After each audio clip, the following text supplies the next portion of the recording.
All right, cool. Hey, this is Nyland Vigil. I'm here with Chris Fonseca, Frankie P, and my phone. Tried to silent it off and I messed it up. But I'm here with Chris Fonseca, Frankie P, and Sara B. Sirius. Frankie found a really interesting post from the Looney Bin, was it?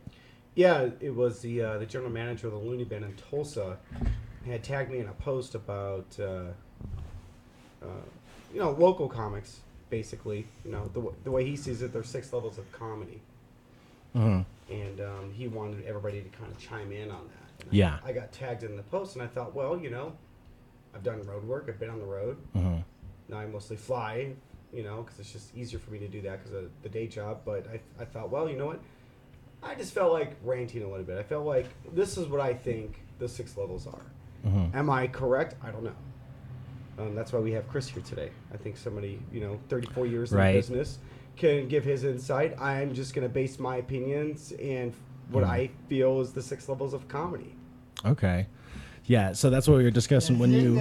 Like anger, depression, denial, insecure, all that stuff. Basically, it's just a big teenager. That's it. That's all comedy is. Stand-up comedy is just a teenager. If you want to see a 40-year-old man wearing a hoodie, he's probably a comic.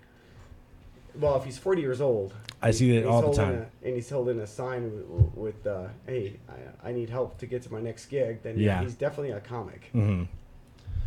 But yeah, you texted me about that, and I thought it was really interesting. And I've been so busy all over the place. I've had closet guys sitting in for podcasts for me so I can keep working. But I really wanted to have you, Chris, and I specifically talk on that because I wanted to know Chris's opinion too about it. And I'm glad you're here because of the people around, you could weigh in better than most. I'm kind of at least with some ideas. Sort of objective. Right. But, yeah, so do you want to start off with just what you wrote as your objective 6? Let me go ahead and give a background of like what Bill posted, and I'm sure he's going to hear this podcast eventually. And it seems like in Tulsa they may have some animosity or some tension with the local scene with the club as far as what I can see sometimes because they don't get what they want or they don't get enough stage time or, and they do go above and beyond at that club to make sure that they give everybody a shot, a chance. You get your locals who get on their high horse and they're the ones that pretty much write themselves out the door. Right. It's not the club. The club does nothing wrong. It's the person. There's rules and there's things that you have to abide by, I think you have to learn these as you go along. But what Bill posted, and he wanted everybody to share, was the way he sees it. Can you angle the mic a little bit closer towards your mouth? Yeah. So the way Bill sees it, and he tagged everybody that says the way he sees it, there's 6 level of comics, right? So you got your, number 1, you got your open mic comics. Number 2, you have your MC level, somebody who can host a show or, pretty much be the master of ceremonies for a comedy show. Right. They usually do, what do they do up front? Between 10 and 15, the tight 10, and then the 15, depending on the club. Yeah. It's usually what they want. Some improvs want you to do 8 or 9. It just depends on the club. Yeah. How many people are there? They usually tell you. Some clubs are just a strict 15. We don't care if we have 5 people or 100 people or 300 people. You're doing 15. That's the job of an MC. That's just the way it works. You got to be prepared as the MC. You're a paid act at that point. Is the way I see it, because you're getting a paycheck. You're a paid act. Even more to strengthen that point, I remember when I was first starting, I read up on what a host is and like what they do. Yeah. And I can't remember what club it was, but it was a manager of one club. And at the end of his article that he wrote, he said, if you don't have 15 strong minutes after 4 years, quit. Towards the end of it. He's like, if you can't get at least 15 minutes together after that long a time as an open micer, he's like, then you're not going to make it as a host. It's going to take far too long. Right. 4 years is long It's enough. ridiculous. I mean, I was doing it within a year. Was it strong? Not really. But I got stronger. I mean, I'm like 5.5 years in now. Yeah. And I can host any show. I mean, you put me in front, I'll make it happen. That's just what I do. I mean, I've had the experience. I've bombed. I've had the laughters. I've had the cheers. I've had the silence. goes in waves. It goes up and down, and you learn, and you get better. And you can make sure it's 15 minutes. And I can make sure it's 15 minutes. After the MC, he said there's, let me pull this up here. There's the feature level. Okay. They usually do 25 to 35, depending on the club, or usually 25 to 30, depending. And that's also called middle. Middle. They're the middle act. To me, they got far the easiest job is because they go to a warmed up crowd, but they don't have to close it out, and they get a lot of time on stage. Yeah. And they can sell merch.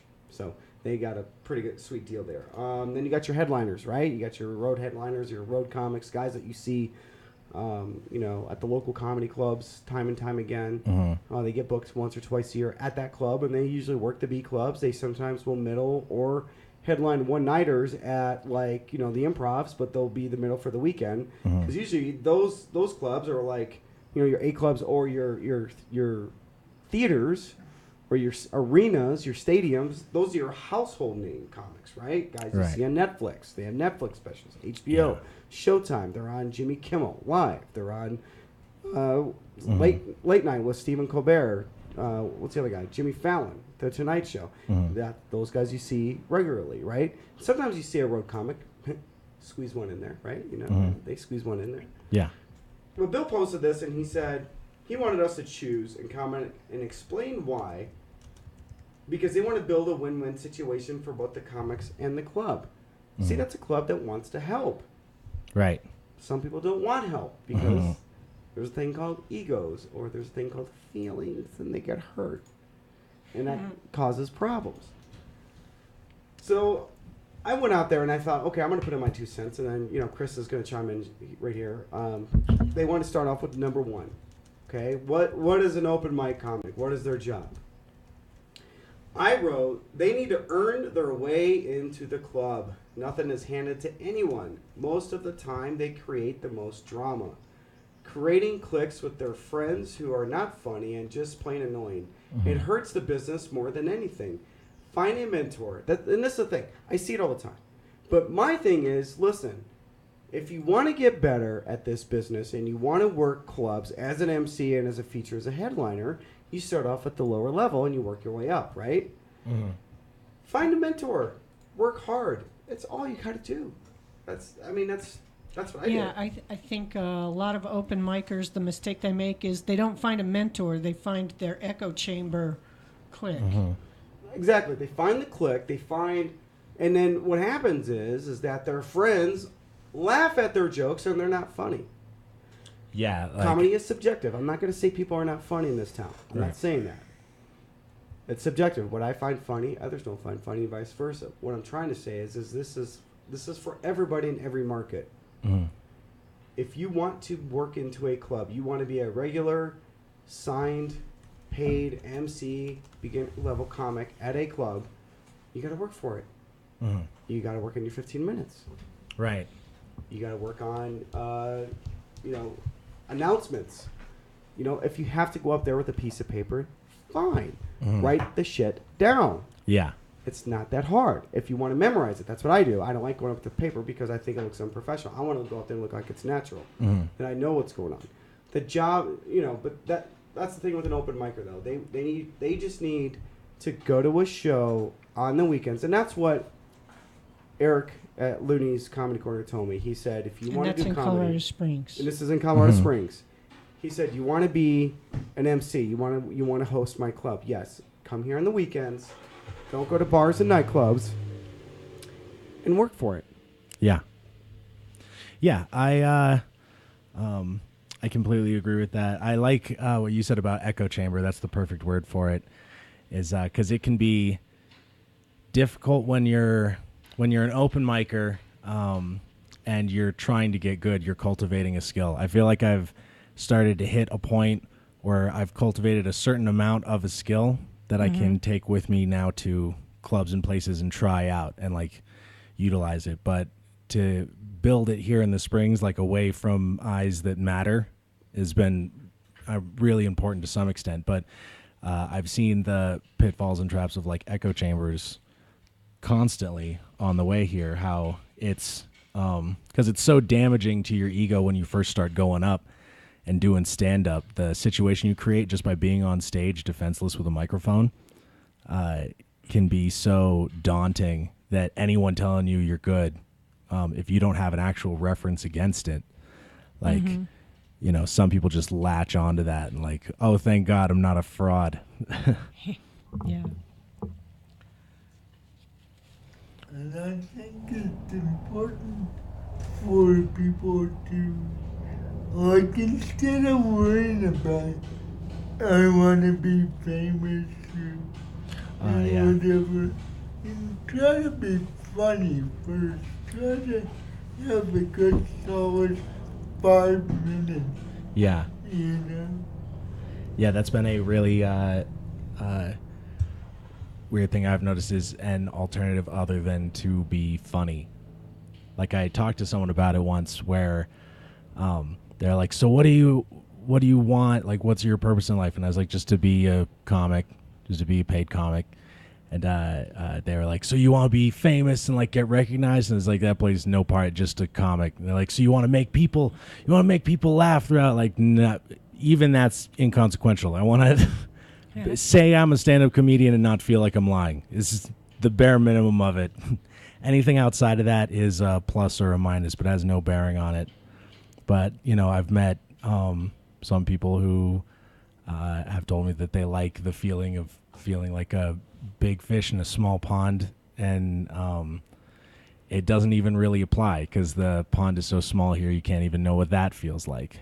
Like if you go to a bigger city with a real booming comedy scene, you immediately like know who the guys are. Everyone will point you towards them.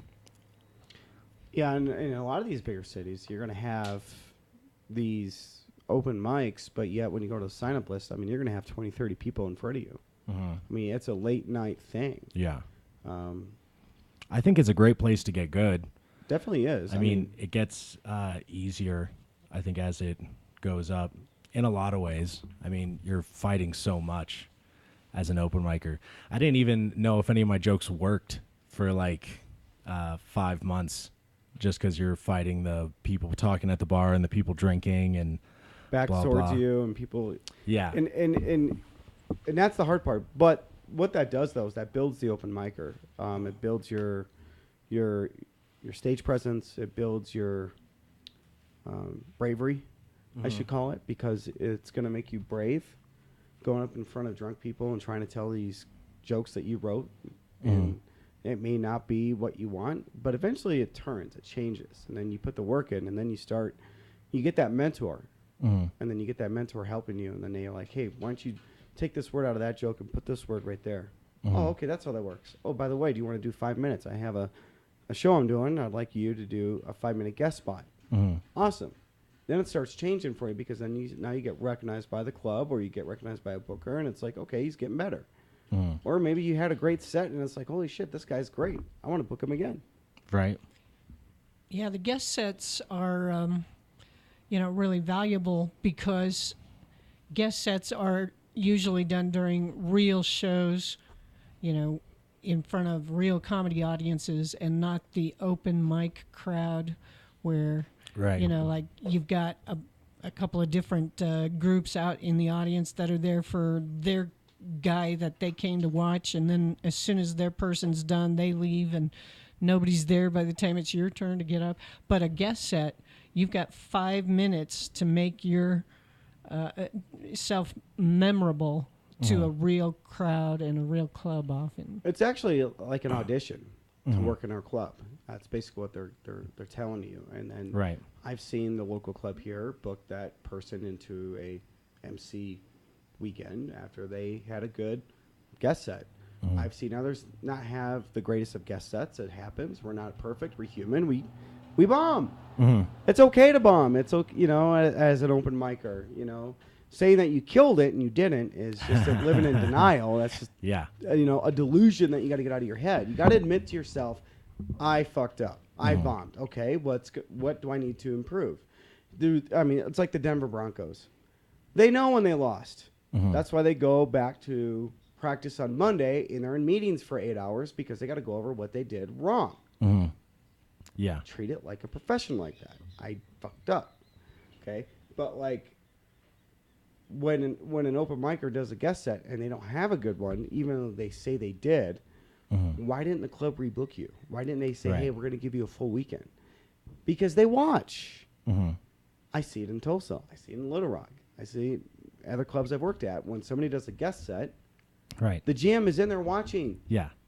Their business is talent, and who doesn't want the new talent? They always want somebody new. They always want new MCs. MCs are hard to come by, especially good ones. I think it's also important to point out what is a real show, because I had someone at one point said, well, I've headlined before. And, you know that one? When you're no, I just on laugh. a showcase with like 7 other comics, right, all doing the same amount of time, just because you're the last one. I mean, that's not really a headliner. Yeah. And those shows, I mean, God bless them. There's a purpose for those shows if you do them right. But, if you're performing with the same 6 people all the time, with the same 8 people in the audience, it's not really... And you're just moving, each person gets their turn the next week, they just rotate them. It's not really a progression. It's and these are kind of an extension of the echo chamber in the worst incarnation of them. And the best incarnation of them, I like these little side gigs because they, what am I trying to say? They help people learn, more. But, there's headlining and there's headlining is what you're saying. If you headline one of these shows, you really can't honestly it's the difference between put yourself headlining out there as a headliner. And being last. Yeah. Well, but I mean, on a professional resume or when you're putting your headshots out, you can't really say you're a headliner if that's the kind of show that you... I've met plenty of people afraid to follow me, but I'd never call myself a headliner just because it doesn't count. You got to be able to learn to do that. Yeah. You got to learn. I don't care. I'll go up after anybody. Maybe not Chris. There's some of the other big names I've opened for, But if we were at an open mic and it was like, well, he's up and then I go up, I'll do it. Why? Because that's the order. Yeah. But they're not going to do that with Chris. They already know he's strong. So if we're at let's say the Ice House in Pasadena, they're going to put him on last. Yeah. They know better. Most clubs do. It's Chris. They'll just put him on last. But guys like you and I, they don't know. Yeah. They don't know us from Tom, Dick, or Harry. So you know what? You're going 6, you're going 7, and guess what? Just do it. Right.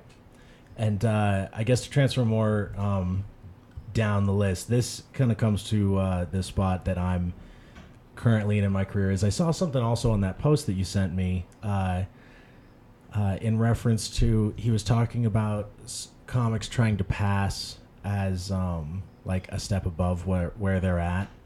Oh yeah, we're going to get to that. Yeah, because this is kind of where I'm currently at, and I'm trying to navigate through, is the transition between open micer and MC to the point where I've hosted before, not enough to confidently call myself a host.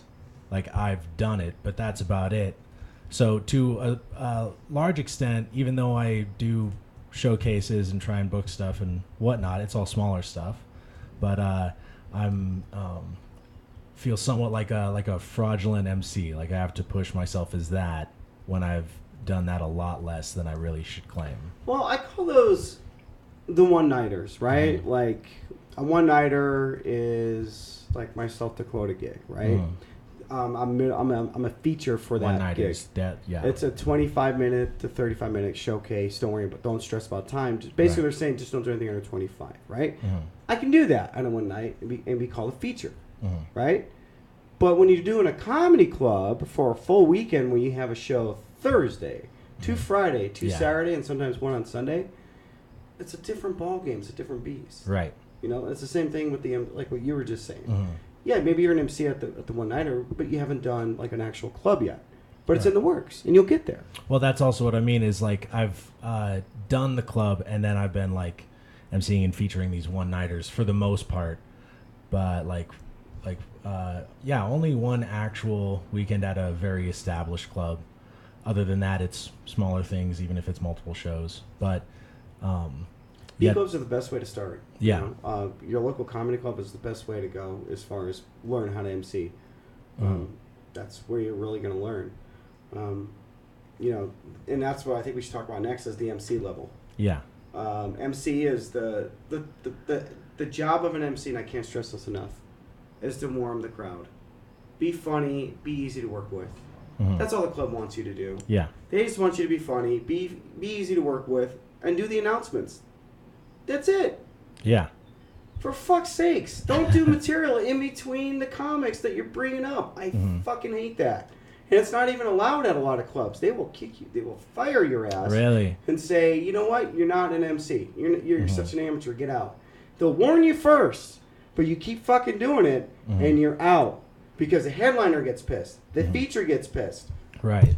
It's not your job. Your job's done. You do your type 10, you do your 15, and then you bring up your next comic. Right. And see, I kind of disagree on that. I mean, that's Which part? the standard. Yeah. But let's say that the middle does a bit on, I don't know, flamingo. Right. And the MC goes up and has a killer joke or whatever about flamingos. Big deal. It's not the end of the world. Right. You know? No, don't do it every time. Right. But I guess make it a comment is what you're saying. You can comment on it. I get it. yeah, you know, the clubs that are like Nazis about you do this, and this, and get the fuck out. Right. They're idiots. Right. Really. I mean. So I mean, in a way, you're talking about like the strictness of the show. Right. Because I've always thought in a similar way that like as the headliner, it's your show, is your responsibility. Yeah. Everyone else does what the fuck you say because your name, your face is on the thing. Right. If everyone sucks before you and tanks the show, they walk away saying the headliner sucked.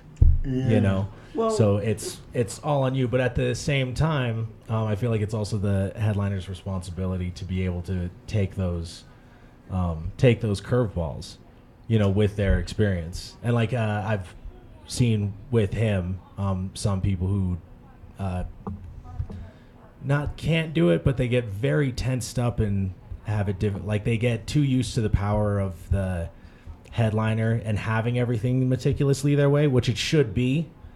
That they're not used to if something comes up, like he said, for example, a bit about flamingos or you know, I think you function a little bit better with a more free form kind of creative show. Right. You like a little chaos in your show. Every time I've performed with you, it's a little chaotic.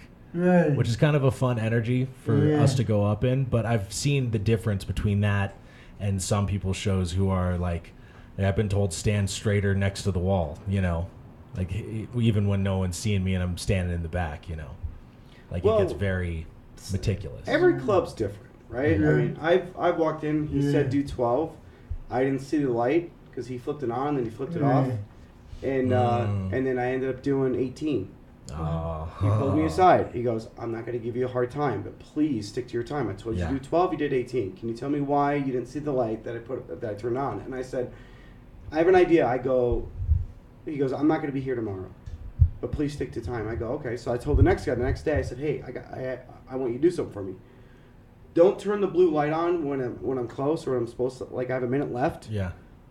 Flick it until you see me and I'll point. If you see me point, I saw the light. Guess what? The next night, he was flicking it. I didn't see it because I'm in the zone. I looked over. I was like, oh, there's the light. I pointed. Right? I had a minute left. After that, the rest of the weekend went smooth. You have to create these scenarios. You have to, like Chris would say, know your time. You should know your time. Yeah. Because, you know, a lot of clubs may not like you, but they want you off exactly at 15 after. Yeah. Like the Looney Bin in Oklahoma City,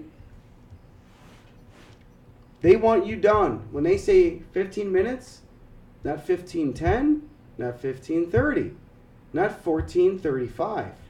Right. 15 minutes. You got about a 10-second leeway. You got to just get done. Russ Rivas has an interesting story about a time when he was working in Vegas.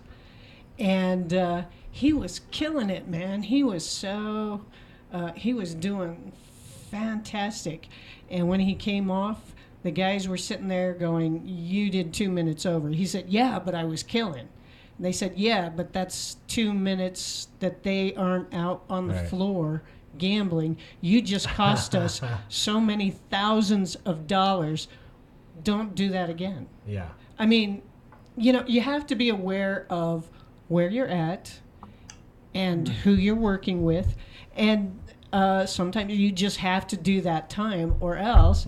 And then other times, you know, like Chris says, it's good to be able to throw something out to show that you're listening, that you're, you know, part of the ongoing show. I mean, and if something comes up, you know, you can throw it out there. But, you know, I think you really have to be aware of the place you're at, who you're working with, and the circumstances. And they'll tell you the rules. When you walk in, exactly. You walk in there, I always ask them straight up, what are the, you know, what are the kind of the do's and don'ts? Is there, you know, I understand the rules, but, I mean, is there anything that you want me to be aware of? Right. Because some clubs are different. And they always tell me, oh, yeah, I have to pay attention to this. A lot of times I was like, no, just do your job. Those are my favorite. That's always going to go somewhere great. Just do your job. Yeah. And, you know, like, on a night that there's multiple shows, like, the first show really has to end at a certain time. And so those shows, you really do have to, I mean... Oh, right. You mean like the early like show. Friday night, For some reason, I was Saturday thinking of night. like the first show of the weekend, like the Thursday show. Oh, no. You know, because... You got to get the next crowd in. Right. I'll be honest, there was a time at Looney when literally on the club on a Thursday night, I got an encore. The audience wanted him back. Probably the only encore that I can remember Really? in my career. I went up and did like another 5 minutes, Yeah. and he's flashing the light and going fucking bananas like I killed his mom. It's like, dude, it's a Thursday night. I'm the headliner, you know? Right. What is the issue? Yeah, there's always something important to consider that I have to keep in the back of my mind about what I do and what I want my job to be. That I can't remember who, but I was listening to a podcast or the radio or someone, and a comic was saying you kind of have to remember that they could make more money by just clearing the tables and turning up the radio real loud. They would make more money as a dance hall.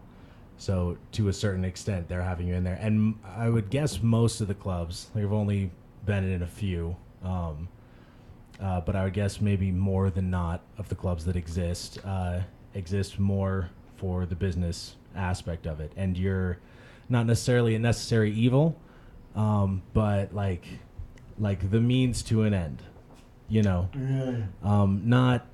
We're not fortunate enough to have every comedy club manager be fans of comedy and the art form, you know, like the people you hear about that are so cool, Vinny Brand and you know, the people that are running the store now. And so for the most part, like it's always a I guess Icarus wing clipping stories like that when I hear them. It was like, that's the only encore I got in my career. And the guy's like, you went 5 minutes.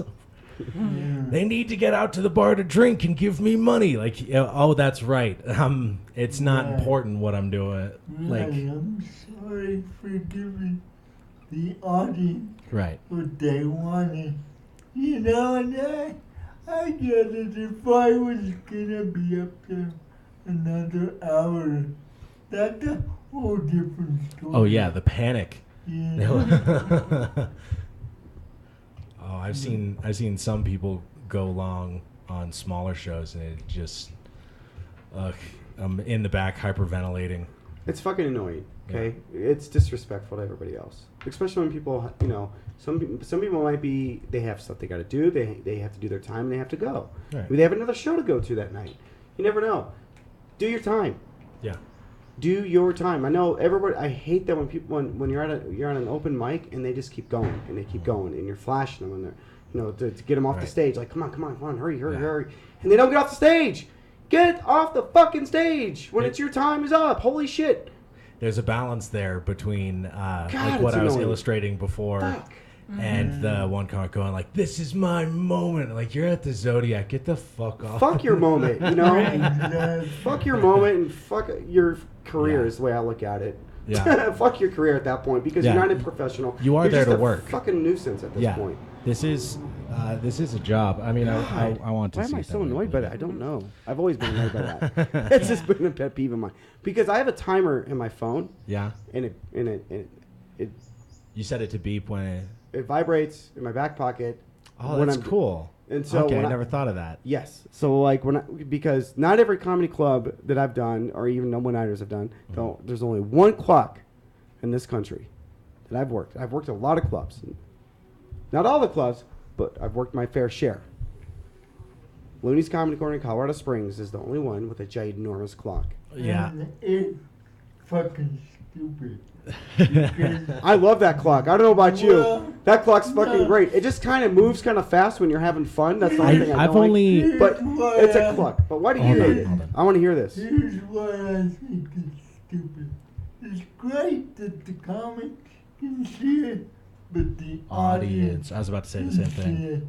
You know, that's just ridiculous. Or maybe they could move it to the back door. Nobody's looking at the back door. Like where the bar is? Yeah. And it's big enough that you can see it from the stage. Oh, it's like a stadium clock. It's great. Yeah.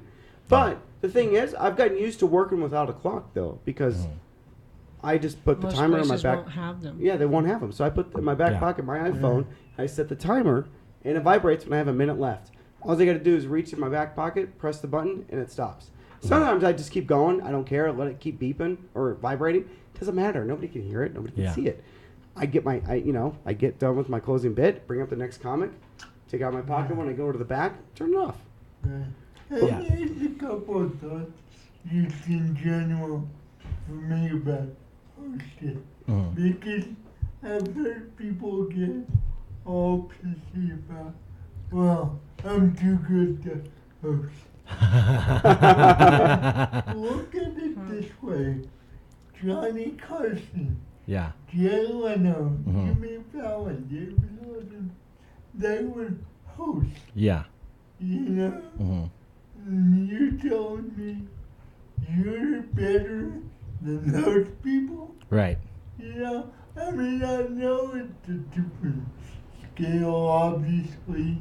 They get paid millions of dollars. Right. Blah, blah, blah. But that's a skill that you want to develop. Yeah. You know, I mean, Frankie saw, what was the comic who did the HP convention? I forget. The comic who did the HP. Oh, I had a sales kickoff, my employer, last year, and Jake Johansen was the MC. Oh, Jake Johansen, yeah. Yeah. Jake Johansen's a very well-known headliner, national touring headliner, and he was the MC at our event, and it was. Jake had the record for Letterman spot, and if he's not good to host, Right. who is still open micer, to say I'm too good for that. Right. Also, introductions does drive me crazy. How do you mean? When people don't get them right. For example, my best friend, Vincent V Hill. Mm-hmm. I know it's technical, but when people introduce him as Vince V Hill, Mm-hmm. It's not that hard to get an intro right. Right. Yeah, it's not Vince, it's Vincent. He's now saying Well, it's Vincent with a hard T, and it's important because his website is Vincent V Hill, and if you go to Vince V Hill, you're not going to find anything. And so it's important to him that he's introduced correctly so that people find him online later if they're looking for him. And that's true with anyone, that was just the example. Hey, everybody, coming to the stage. It's Vinny V. Totally different comic. Completely different. Completely different act. And with credits, credits drive me nuts because, I do have a Letterman credit and HBO credit and whatever. And, when people, either throw me just because they think it sounds cool, Yeah. or when comics throw me and they know they haven't done it. It's just when I go up and I watch you on Letterman. So was the last guy. Yeah. And the last guy really wasn't. I've wondered, you can tell me if this is inaccurate, but I've thought before, I've wondered if having a credit, no matter what it is, validates you in the audience's mind somewhat at all. Like just saying you may have seen him on blank, no matter public access. It sounds like this guy might be something more than just basic open micers. Right. Maybe people sit up a bit more. I don't know if that's inaccurate, but that's a thought that I've wondered. Well, yeah, we'll get later as far on. as credits go. Yeah, and I talk about that later on as far because. Oh, okay. I've had headliners come to me with a laundry list of credits, and I'm like, really? I have to do all this shit. I'll do it because it's their show, but it's when they give me 10 different items, and you got to say it just like this, and you got to do it this way. I'm like, God damn it, man. All right, fine, I'll do it, right? But it's funny because when I talked to another headliner about it, they were like, oh, that guy, oh yeah, blah, blah, blah. They get all pissed off. I started when he started, and I don't even do credits. I just want to get up and get down, blah, blah, blah. It's funny because everybody has their own way of doing things. But when you're being paid... My face is on the marquee. Right. I wonder if they're here to see me. But that's Let me the thing tell them about my career first. The MC, you're getting paid to do all that. Just do your job. Then that's what clubs want you to do. Next one I think we should talk about is the feature level. Right. This is the interesting one because it's funny. I've heard local people say, well, I wrote 30 minutes of material. I'm a feature. Just no, you're by fucking the amount not. Of time that you've written material. Maybe there's jokes in there.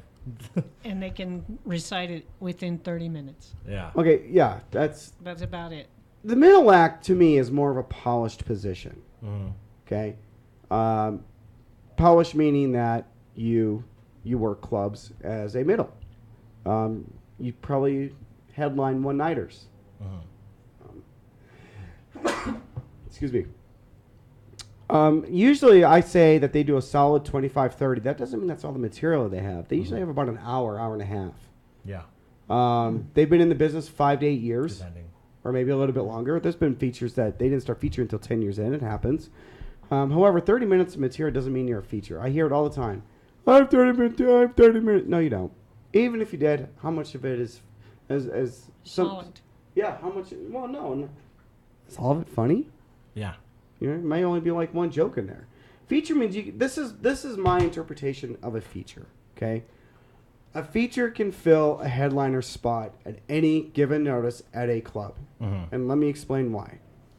I've done shows where the headliner's flight was delayed.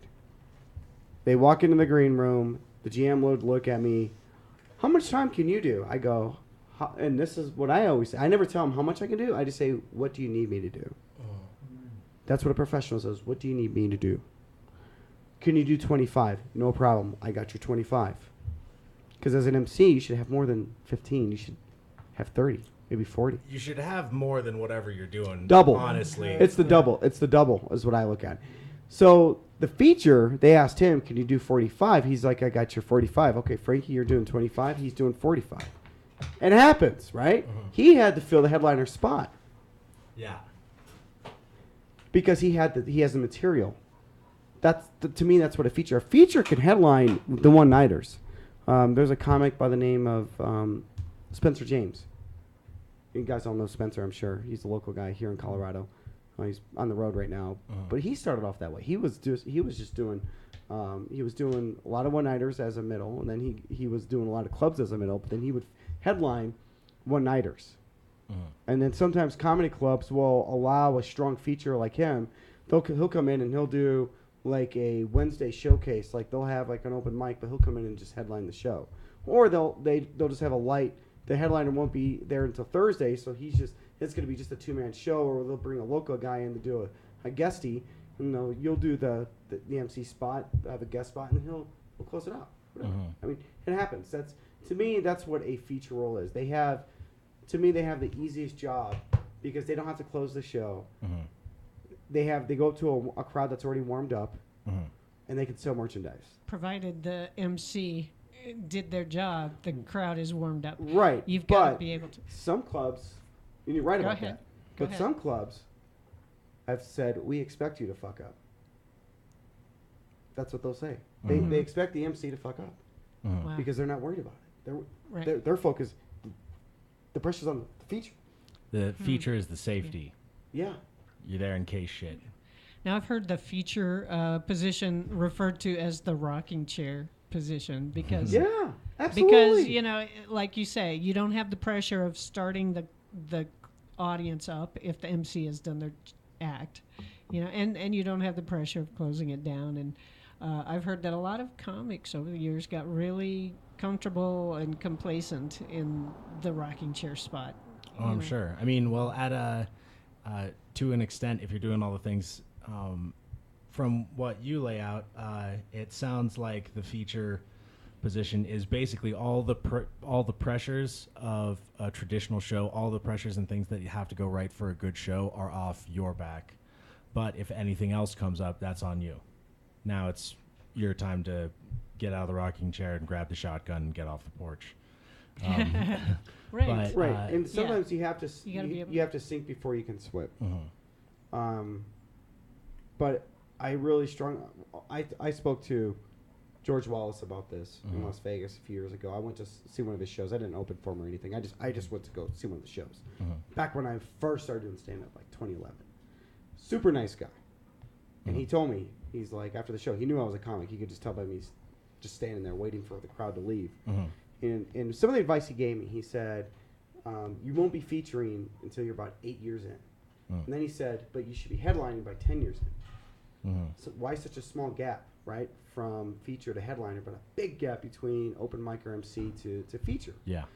Because it's that polish. It's that you're able at that point to, I think what he was saying is you're able to headline when you need to be called in to do it, to kind of fill in the shoes for an emergency situation, and you can headline the Onenighters. That's basically what that is. So it sounds like basically when you get to the feature level, you should have, it takes a while in the MC level because you're writing your material, you're building your act.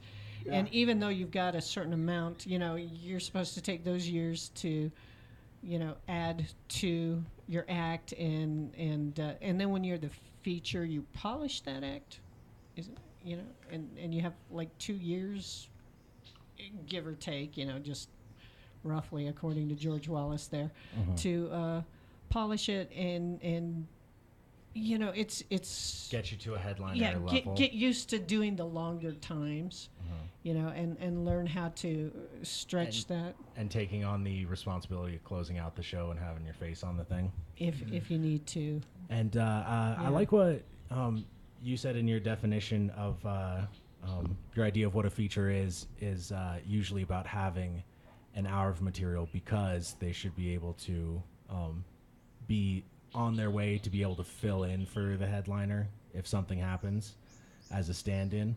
But I also wanted to know what your idea of like feature material time and how that works. He's asking Chris here. Yeah. Well, I think it's important when people ask me about comedy, I say there really are no rules. And, I mean, I get it. There are guidelines in the school to keep those on, but, in the back of your head, and like you said, some clubs are going to be naughty, some clubs don't care, and it varies from show to show. I agree. To be considered a strong feature, you should be up there killing for the 25 to 30 minutes that you're up there. However, there are people that are just starting that, they might have a good 20 and the last 5 they're still working on. Yeah. And again, not saying all the time, but it's not a felony or whatever. Right.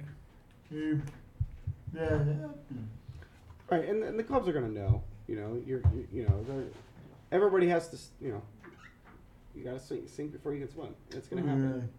Yeah, we're talking about generalizations, Yeah. And we're talking about different clubs that structure their shows differently, but the basic structure exists in most places. You got a feature. An MC, a feature, and a headliner. Are you comfortable? Are you guys still hot? No, it's perfect. Yeah. Now it's nice. Now it's comfortable. Because it might close that pretty soon. That's fine. So anyway, so I think it's a good idea to have a vision of what the general requirements are. It doesn't hurt, and then you find out as you're out there on the road the different. Hold on one sec. We're closing the. Yeah, we're going to close that door. then you just make sure that you get with the general manager where you're at and find out what their specifics are. But in general, what you're talking about, these are good guidelines. Let's move on to headliners. Well, we have to move on to road headliners. Well, that's the first one I'm going to talk about. Right. Yeah. So road headliners. That's an important distinction. Yeah, there is a distinction, and then there is a difference. Road headliners. There's not much more that I can really say is that these guys are 10 plus years in the business. They've seen it all. They've done it all. They've heard it all. They don't want to hear your joke at the bar.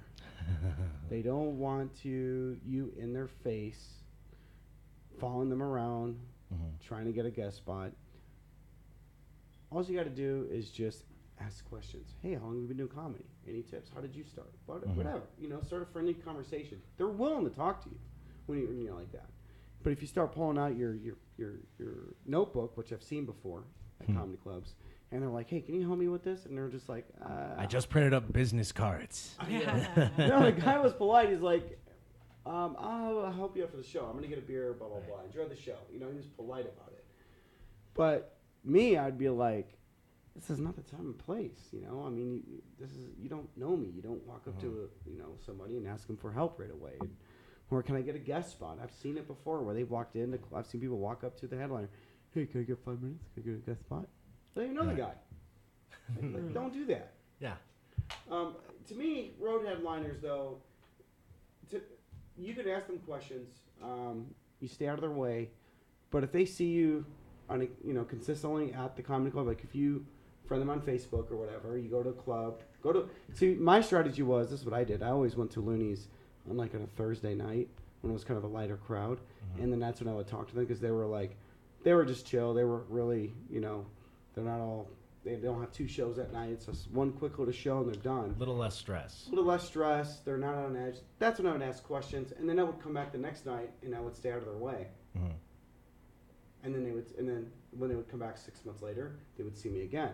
Mm-hmm. Like, oh, hey, how you doing? I remember you. Blah, blah, blah. How's it going? Well, by the way, do you want a guest spot tonight? Mm-hmm. Kind of how it works, right? And then I've had some that hit me up on text. Hey, I'm doing a one-nighter in Colorado. Do you want to open for me? Pays $50, pays $100, whatever. Right. Sure, I'll do the gig. To me, a headliner is somebody on the road. A lot of people road comics, a lot of people never really heard of these guys. Mm-hmm. But we have, right? Or the industry has. To me, sometimes these guys are funnier than you've seen on TV. Mm-hmm. I mean, these are some of the unheard people that you're just like, wow, why isn't this guy made it yet? Why is this guy, driving his car from club to club to club? Why isn't he selling out arenas yet? You're just like, comedy's subjective. Know what you find funny, or what I find funny, others find funny, right? But these guys crush sometimes. You're like, I'm on stage, or I'm not on stage, but I'm in the audience, and I'm watching these guys. I'm like, these guys are crushing. I've gotten lucky with a few I've been able to work with. Mm-hmm. Share the stage with some of them. It's great. I mean, you've seen guys that you're questioning why hasn't this guy made it yet. But these are the guys that can do hours of material. They can go up there and talk for hours. These are guys that have stories. These guys have material. And to me, these are your headliners. These guys are established in the industry. They've been doing it for a long time. And like I said, they've heard it all. They've seen it all. They've done it all. I remember the second time I ever hosted in 2012, I opened for this guy by the name of Todd Johnson at Looney's, and he came up to me after the show and said, hey, a lot of those jokes are stock jokes. You're new. It's obvious. I think you need to work on some of that stuff. And that's when I started working with this guy here, Chris Fonseca, and I changed my act entirely. Like, I look at that recorded show and I laugh because not one of those jokes I use today. Right. And I could only barely do 7. 7 minutes of stuff you wouldn't go near now. Exactly. But to me, that's what a headliner does. Right. He'll coach you, he'll mentor you, he'll give you some tips. Hey, maybe not do that joke. But like I said, they've heard it all. I think that if a headliner comes over and gives you advice, you should feel flattered and you should listen. Absolutely. That's because they don't have to waste their time helping you out. They obviously see some potential there, so don't take offense. Take notes. Yeah, it's constructive criticism in this industry is taken out of context. People start crying the blues.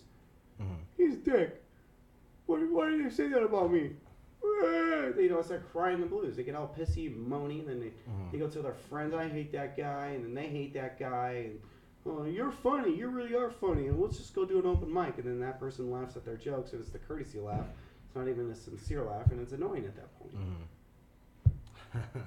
But what do you think? Am I right about Chris, about the house, like the road comic? That's what I was. Yeah, and I think also with being a road comic headliner, you should be able to adjust to anything. Yeah. I mean, again, there's exceptions to every standard rule or whatever, but you want to be able to be clean if you have to be clean, or if it's a second show Friday, roll with it. Sara was talking about Russ Rivers. Didn't you just see him do a second show? Right. Like the feature got all frazzled. Right. Yeah, this was back in February. He was at Looney's, and I went out to see the show, and the feature act was just kind of angry, and she kept ragging on the audience, and at the end of her set, I just kind of felt icky, I did not enjoy her at all. I'm not even going to say who it was, and she could see that her set wasn't going well, and instead of trying to adjust and do better, she started lashing out at the audience, But then Russ came out, and I wish I could remember the details exactly, but the very things that she was griping about, he turned it around, and he talked to the audience specifically, and he made connections instead of, making them feel bad for not laughing at her jokes. He found a way to connect with them and start laughing, and then they moved on. He was the total professional. He didn't rag on the feature act. I was, I'm not sure I would have, but. Well, that's where the experience comes in. Some people have a bad night. I mean, I've had plenty of them. Maybe this comic had a bad night. Yeah, it happens. The Broncos had a bad Super Bowl against your fucking Seahawks, 48 to 8 or something like that, or 48 to 7. Yeah, it happens. You have a bad night, and it's not your night, and it happens. But that's why the experienced headliner, can come in and create that connection with the show. They can turn around and make it a good show, make it memorable for people, and that's what a headliner does. A feature act, it's really hard for a strong feature to even really do that. It takes a really good, strong person, I think, to come up there with a lot of years of experience to be able to do that. Russ being in the industry a long time, I can see him doing that. Right. Yeah, when I started out, I heard someone talking about the idea that it's never the audience's fault. I've heard that expression a couple of times where like that audience sucked, and don't blame the audience, you sucked. And they were talking about well, sometimes it is the audience, but I thought, well, at least for me, I should pretend that it's never the audience, because I've found ways somehow to get an audience back on my side. So sometimes when an audience is gone, the set will become less about getting laughs and more just about getting them back on my side and winning them back over. Because I've seen it done so many different ways, and there's very subtle, particular ways to handle certain kinds of audiences at certain stages, and it takes a lot, I bet, to learn to instinctively know what to do when an audience is reacting a certain way. But I've believed that even though it can be the audience a lot of the time, just pretend like it isn't them, because you can find ways around it. And I've seen other people who said no, it could just be, it's just a bad audience, and they continue to blow up at crowds every single set. Someone's talking, they just scream at them to try and get them to pay attention, because they think that they can completely push off that blame onto the crowd, and it's not always that, I think you're right. You should not blame the crowd, and once in a great while it will be the crowd's fault, but most of the time the people that I've seen who get mad at the crowd and get angry at the crowd, they do that every week, but it's a different crowd every week, but they're the same. Yeah. And it's them if they're really wanting to be honest, which they're not. Yeah, I wrote Lewis Black has been doing this really cool project called The Rant Is Due. I don't know if you guys have seen it. Yeah. I've seen some of it. He's taking people are writing them their angry letters, and he reads them on stage and posts it live to his website. So it's really interesting. He's performing other people's bits because it's just their rants, And I wrote him one about audiences, and he told a story in response about the audience being so drunk that if he was a dancing chicken, they would have attacked and killed and eaten him raw. The audience was so drunk they were just barely alive, and the club was trying to pump 2 more drinks into them at the same time. So then I have people who will tell me that was a bad crowd, and I was like, this is a Saturday night at the Spring. You have no idea how bad a crowd can get. Right. Oh yeah, they can get. Yeah, I've seen some crowds. Trust me, I've seen my fair share. Yeah. I think the next headliner I wanted to talk about was the household names. These are the guys who sell out giant venues. Right. Netflix, HBO, Comedy Central specials. I feel like if you get to open up for one of them, embrace the experience because it's an opportunity that you may never get again, and it's a lot of fun.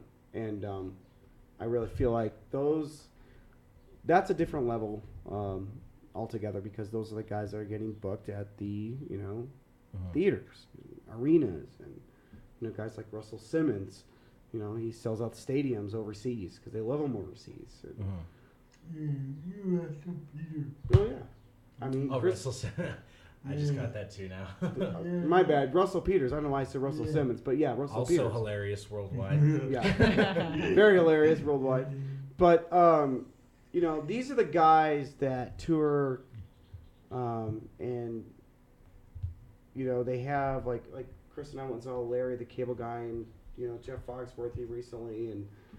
Kathleen Madigan. I didn't get to go see her, but Kathleen Madigan, another big name. You've seen me with Chappelle. I've seen Chris, Chappelle opened for Chappelle multiple times. Sinbad, you name it. He's worked with a lot of these guys, and what's sad about a lot of the open micers is they emulate those people because that's what they see, and they want that. They want to be famous like those people. Yeah. So you have the right mentality, Nyland, because you just like doing comedy. And that's the focus you got to have because that was their focus. When Russell Peters started doing comedy, I think his main focus was just to keep doing comedy. It wasn't like he was envisioning a sold out stadium in Australia or like Dave Chappelle. I doubt he was envisioning himself getting a show, selling out shows, doing Red Rocks, all this stuff, right? I don't think when he first started doing stand-up the first few years, he didn't see all that. He just liked doing comedy. Yeah. And the people that emulate these guys and want to be like these guys, they start trying to act like them on stage or use their mannerisms or whatever. And it's don't do that. Like, you have to be true to who you are. You have to be you on stage. And see, that to me is what a household name comic is. It's those big names that you see. Embrace the experience. That's all I could say is if you get to open for one of them, embrace it. It's a good experience. And those are the ones that everyone knows. I like the they pay you something well too. you pointed out about they pay you well. People emulating the top level, the household names, and I had to learn a few times because I was guilty of it, but now it always makes me laugh when I see other people do it. Is taking something that they've seen work, not a bit, but maybe a way of working a crowd that they've seen a household name do on a special or something. We're like, okay, if the crowd's responding that way, you go into crowd work the way that guy does it. And then they'll try it, and no, this is, there are 8 people here. That skill works at the tabernacle. Is what that's for. The first time I met Frankie, there was a guy, he's long gone, but he literally did 10 minutes of Stephen Wright. Verbatim. Really? Verbatim. With the inflection and blah, blah, blah. And, of course, I called him on it. Yeah. And he's like, I've never heard of that guy. And it's like, okay. I mean, What a coincidence. Well, when Chris called him out, we haven't heard a peep from that kid since. And that was in 2012? Apparently he was channeling him and had no idea. Late November of 2011 was the last time we heard from that guy. And it was crazy because, like, in the middle of, like, this Stephen Wright set, he's doing one of my jokes. And I'm like, that other joke, I know for a fact you didn't write, because I did it on Letterman. Mm-hmm. And he was like, I've never seen you. Never watched Letterman. You're not here. What was funny was he actually said, no, that was some guy, and he stopped. couldn't he was going to say, in a wheelchair? Yeah. And it's like, hello? No, that's another thing about stand-up is something about a live microphone attracts wackos. It just does. Yeah. Like people that just aren't all there mentally and think that kind of shit is okay. A lot about this. Yeah. I meet a lot of. Yeah, I've met a lot. So, the last thing I want to talk about, and I think everybody can chime in on this one, and I don't think I'm alone here, Chris. Open mic comics booking their own shows and branding themselves as numbers 2, 3, and 4. MC, feature, and headliner. To me, it can go either way. Some are the hardest to work with. They think they're ready for Comedy Central. Their egos will get in the way of anything they want to achieve in this business, and to me that's just sad.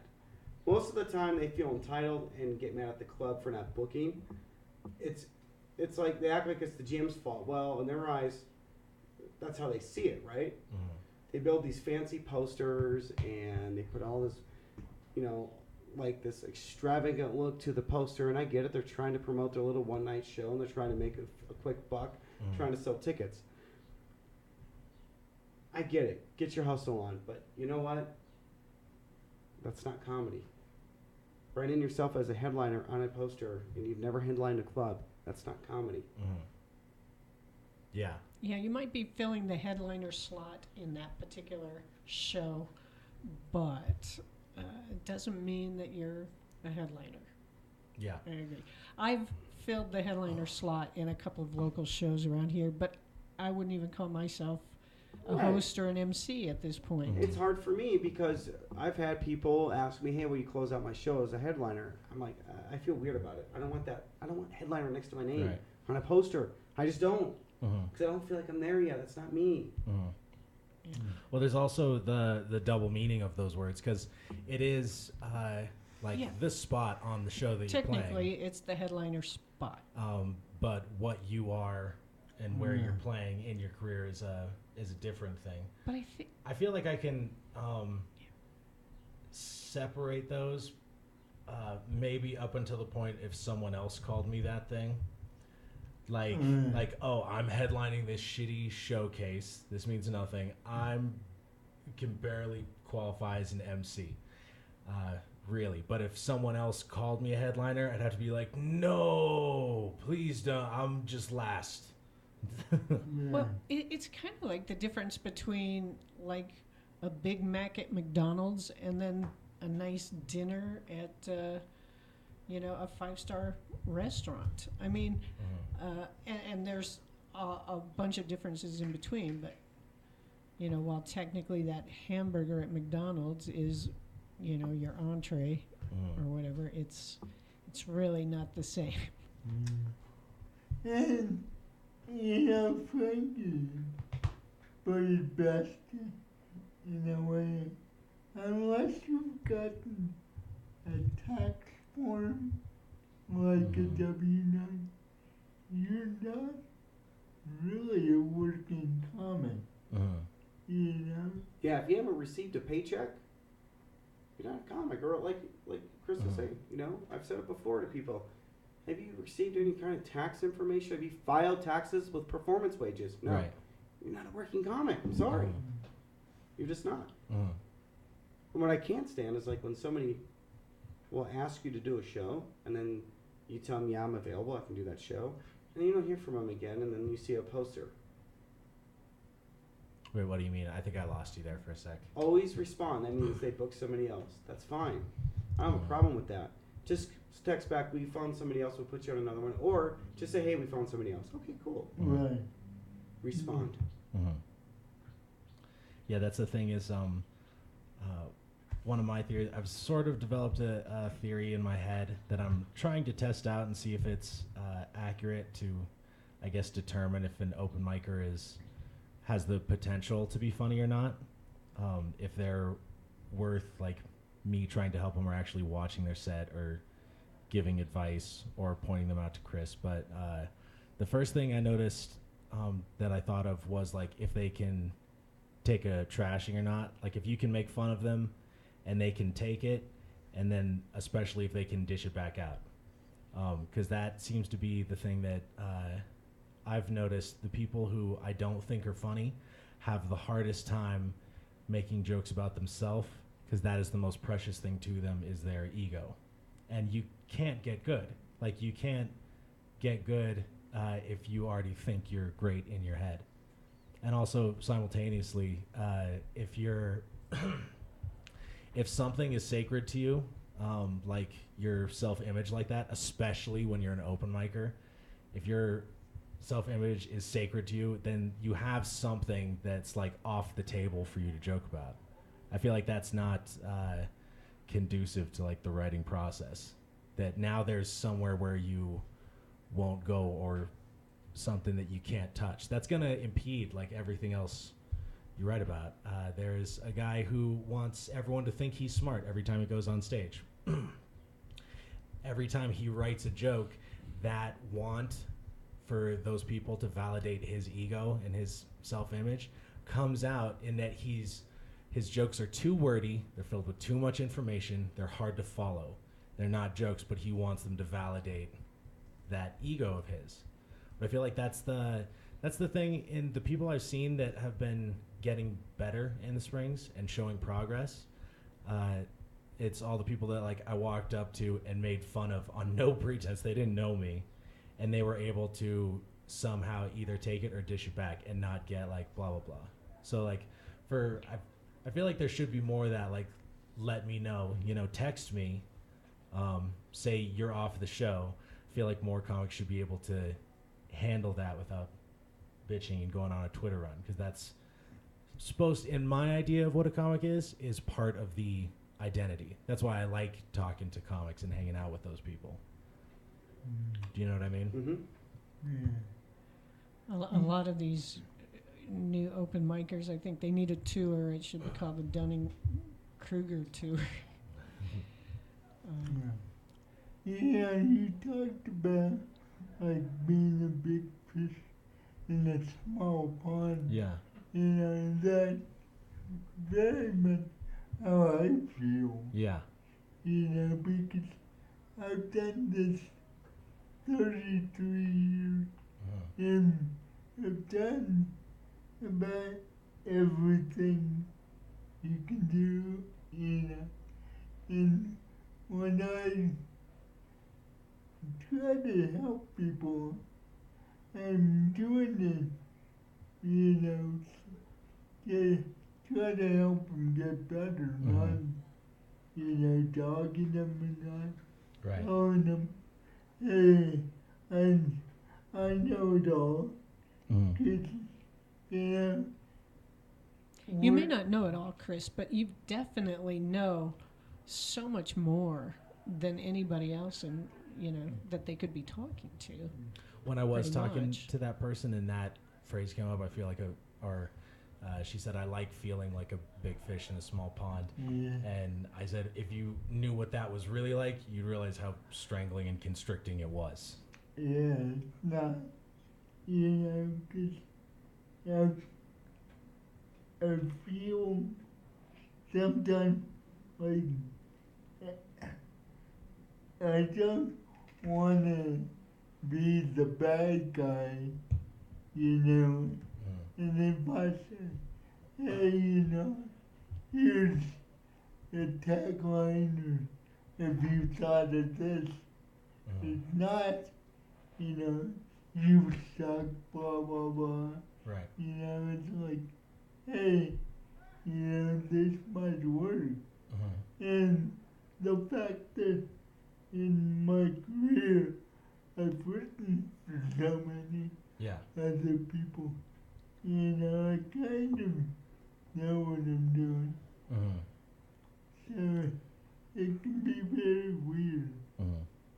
And I can ask, to that same point, I can ask your guys' advice on this, because this is the Idea for which I've decided to kind of push forward in my career and how to deal with people in the business and other comics and stuff is not bite my tongue so much like you were saying, because the people that matter can either put me back in my place or they'll get better or to a point, but it's the people that like take it the wrong way that seem to go nowhere. So like I don't feel bad if I make fun of somebody and they don't get better, or like then this person hates me. That's not a person who ends up doing it, because like I'm sober. I work hard at writing. I want to be a good comic. I want to be funny, and I try really hard. So if I'm a dick and I make fun of your hat on top, like, of the things that you could fire me from potentially this career, and of course, I mean, staff and clubs are different, and I know the spot I'm in, but of the things, like, I feel like I'm still not doing anything that is particularly hindering my career. Like, I'm about this, you know? So if someone isn't, I don't feel bad at turning them down or making an enemy so much. Sure. Well, we got, about 5 minutes before the open mic, so we should probably wrap it up. Yep. But yeah, I think this was... Yeah. We're coming. Give it 5. Well, I just, Nyland, thanks for putting this together. Yeah. I know it's kind of a quick closeout, but I think we got a lot of good information out there, and hopefully people can learn and understand. You know, I'm not trying to bash anybody. I didn't say any names. I'm not pointing the finger. This is just what I see. These are my opinions. This is what I feel is the 6 levels of comedy. So. And I personally love conversations like this that help define certain terms in stand-up, because it can be so fluid that, like, when I'm at a club emceeing and standing up against the wall, I'm like, I don't know what to do with my hands, but I don't want to upset nobody. Like, I don't know exactly what the rule is, because sometimes it can be weird. So stuff like this can help define for me what some of these terms mean on a more detailed level. Yeah, there's a lot of overlap, but those are pretty much good delineations that you've got there, I think. Just remembering that they're generalizations. Yeah. Any closing statements, Chris? Yeah. Well, actually, yes. I think the number one thing to remember when doing comedy on any level is to have fun.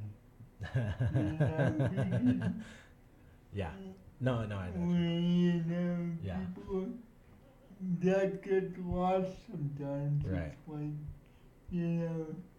people are like, well, fuck this audience, it's a bunch of old people, blah, blah. It's like, just go up and do what you do, have fun, and the audience all have fun for the most part. Right.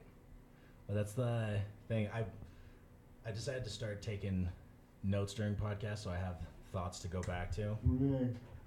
But maybe that's a good one to close on, is the having fun is where it gets to be so many other things of like inflating egos and fighting, and then this guy's trying to take your host spot and blah, blah, blah. It goes back and forth, and the club is worried about money. The audience didn't really come for any of that. Like, the audience didn't come to, like, show me how much you made in the till tonight. I'm excited. At the end of the day, that's part of the show that we're performing for. So thanks, guys. Thanks, guys, for coming out. Thanks, everyone. And listening. Yeah, thanks for having me here.